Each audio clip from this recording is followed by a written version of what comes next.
Bem-vindos a mais uma aula de História. Nesta aula nós vamos falar sobre a escravidão indígena. Bom, em 1532, quando começa a colonização propriamente dita aqui no Brasil, as relações entre indígenas e portugueses, elas vão tomar outros rumos que não são amistosos. E por que isso vai acontecer? Porque os portugueses, eles precisam de mão de obra para a plantação de cana-de-açúcar. E eles vão usar na primeira metade do século XVI a mão de obra indígena. Só que os índios eles não estão tão acostumados com esse processo. Então, apesar também de o índio não dar conta dessa escravidão, vai acontecer também guerras intertribais.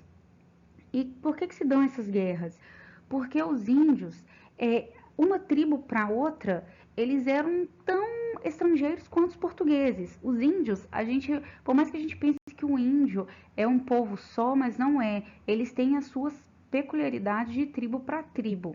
E essas tribos, elas vão começar a aprisionar uma outra e a fazer comércio, começar a fazer negócio com os portugueses, ajudar os portugueses nessa escravização indígena para ter mão de obra para trabalhar na cana-de-açúcar.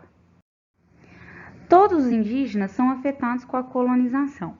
Isso vai acontecer porque os portugueses, eles não conseguem ver as diferenças que existem entre os indígenas, eles não conseguem perceber a diversidade cultural que existe no povo indígena.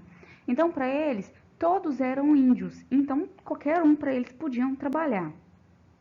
Isso fez com que várias tribos abandonassem a costa brasileira e começassem a ir para dentro dos sertões, fossem para dentro das florestas, principalmente floresta amazônica. Por quê? Porque lá eles tinham melhor condição de vida. Lá existia mais comida, lá existia mais alimento, lá existia mais formas deles trabalharem para continuar sobrevivendo à invasão portuguesa. Também junto com os portugueses vieram as epidemias, que os índios não estavam preparados para elas. Essas epidemias vieram da Europa, porque os índios espanhóis, eles também sofreram com essas epidemias, que dizimaram realmente vários índios, ceifaram a vida de vários índios. A escravização no Nordeste, ela era muito mais pesada, ela era muito pior. Por quê? Porque no Nordeste, os portugueses, eles precisavam de pessoas para trabalhar com a cana-de-açúcar. Então, eles escravizavam lá de uma forma muito mais agressiva. Em 1570, veio uma lei que previa acabar com a escravidão e Dom João III assinou essa lei, ok? Só que os colonos eles vão encontrar várias brechas nessa lei para poder continuar escravizando o indígena. Como assim essas brechas? Igual, por exemplo, tinha a Guerra Justa. A Guerra Justa podia escravizar desde que o indígena ele atacasse uma cidade, ou então ele atacasse um engenho, ou então fosse um índio que fizesse antropofagia, que praticasse a antropofagia. Essas brechas de lei, os colonos aproveitaram delas, né, para pegar os indígenas como escravos, mas ao mesmo tempo, agora eles vão ter também um embate contra os jesuítas, porque os jesuítas, eles falam que a partir do momento que os índios, eles aceitam a fé cristã e aceitam a fala em português, eles não podem ser mais escravizados. Só que, inclusive, ir para esses acampamentos jesuítas e pegar índios lá para os colonos era muito mais fácil, porque eles já iam pegar índios, por exemplo, que entendessem a língua portuguesa, e iam pegar índios que já estavam mais ou menos aculturados, já estavam mais ou menos culturados com a cultura de Portugal. Essas invasões indígenas, elas aconteciam muitas vezes por conta das medidas que os senhores de engenho mesmo implantavam para que os índios ficassem sendo escravizados. Inclusive, muitas das capitanias hereditárias elas foram abandonadas por conta também das invasões indígenas, que também eram violentas.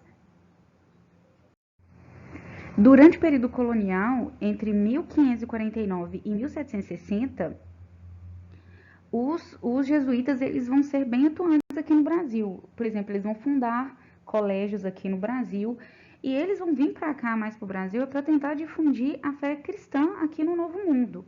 Por quê? Porque lá na Europa, como a gente viu no outro vídeo, a fé cristã, a Igreja Católica, ela estava sendo contestada e ela estava sofrendo lá por conta do protestantismo, por conta do calvinismo e por conta de todas essas contestações que estavam acontecendo com a Igreja Católica. Então ela veio para cá para adquirir novos fiéis, para adquirir novos adeptos para a fé cristã. Vão existir livros que vão falar muito bem dos jesuítas, vão existir poemas para os jesuítas falando que eles vieram para salvar os índios. Mas é a mesma coisa também do vídeo passado. A gente tem que ver até que ponto que esses jesuítas eles eram tão bons assim. Porque por mais que eles não deixassem os colonos pegarem os índios para escravizá-los, eles só não deixavam pegar aqueles índios que já aprenderam a falar a língua portuguesa e tinham aderido à fé cristã. Então, por mais que ele defendesse os índios, mas para que ele defendesse os índios também, ele impunha para o índio uma religião que não era do índio, ele impunha para o índio uma língua que não era do índio. Então, até que ponto que esses missionários jesuítas, eles foram tão bons assim para os índios? Os jesuítas, eles eram padres da ordem católica, conhecida também como Companhia de Jesus. E essa Companhia de Jesus, ela criou-se junto aos trabalhos da Contra-Reforma. Construíram aqui no Brasil também as catequeses. E essas catequeses, elas foram construídas aqui porque as condições físicas do Brasil não favoreciam quem não tinha preparo físico. E isso vai justificar também o preparo militar que essa ordem tinha. Eles transformaram aldeias em missões cristãs. E essas aldeias, elas ajudaram, né? O que ajudou a construir essas aldeias, essas missões cristãs, foi o domínio da língua tupi, que por conta da primeira gramática que foi construída pelo padre Anchieta. E foi essa gramática que fez com que os padres tivessem mais autonomia e conseguissem falar e conversar com os índios do Brasil. Podiam demorar anos essa conversão indígena, mas os jesuítas eles conseguiam converter a maioria da tribo para a fé cristã. Alguns índios até que não se convertiam, mas esses eram sempre minoria. Os padres eles continuaram também com alguns costumes indígenas para que os índios aceitassem também com maior facilidade virar um cristão. As culturas indígenas elas foram praticamente abandonadas para a implementação do cristianismo dentro dessas aldeias. Os jesuítas eles vão tentar impedir a violência contra os índios. E eles vão fazer isso quando acontecer as expedições de descimento.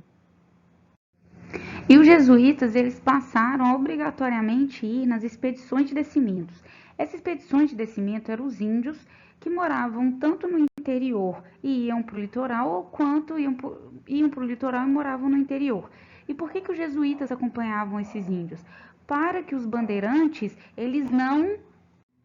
para que os índios não fossem apresados pelos bandeirantes. Então vai haver muito confronto entre os jesuítas e os bandeirantes, porque os jesuítas eles estavam tentando catequizar esses índios e ao mesmo tempo os bandeirantes eles já queriam pegar esses índios. Por quê? Pegar o índio dentro de um aldeamento jesuíta era muito mais fácil. Eles não precisavam ir para dentro dos sertões.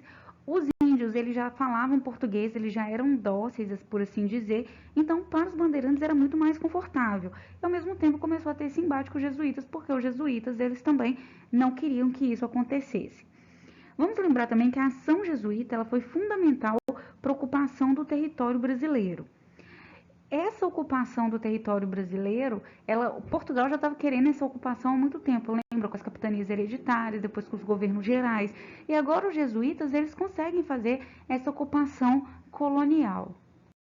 Vamos lembrar também que além da manutenção do território português, esses aldeamentos, eles garantiram também súditos à coroa, a coroa portuguesa e à Igreja Católica. Bom, ficamos por aqui e até a próxima aula.